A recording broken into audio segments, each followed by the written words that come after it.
বন্ধুরা, এই যে কবুতরের বাচ্চাকে খাবার খাওয়ানোর পদ্ধতি দেখতে পাচ্ছেন, এইভাবে হা করে এটা মুখের মধ্যে দিয়ে এইভাবে কবুতরের বাচ্চাকে খাবার খাওয়ানো হয়। এই যে দেখুন, এখন পানি দিয়ে দিবে, তো সুন্দরভাবে কিন্তু এই যে মুখের মধ্যে চলে গেল, পেটের মধ্যে কিন্তু এই যে চলে যাচ্ছে দেখতে পাচ্ছেন। তো খুবই সুন্দর ভাবে কিন্তু এভাবে খাওয়াইতে হয়। তো এগুলা যাদের বাবা মা নাই তাদের খাওয়াইতে হয় না? জি জি জি, যারা এর মা নাই বাপ নাই কেউ নাই, এরা খাওয়াবে কে? এগুলো ইতিম বাচ্চা, তো এই জন্য এদেরকে মানুষ করার জন্য এইভাবে কিন্তু এদেরকে খাওয়াইতে হয় দেখতে পাচ্ছেন। তো অনেক সুন্দরভাবে কিন্তু এগুলাকে খাওয়াইতে হয়।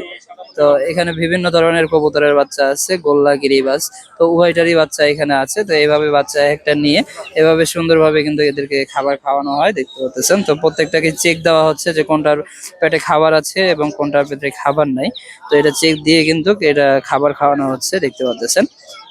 এই যে এভাবে দিয়ে সুন্দরভাবে কিন্তু পেটে মুখের মধ্যে খাবার দিয়ে দিচ্ছে, এটা কিন্তু পেটের মধ্যে চলে যাচ্ছে। তো এই যে খাবার খাওয়ানোর পদ্ধতি।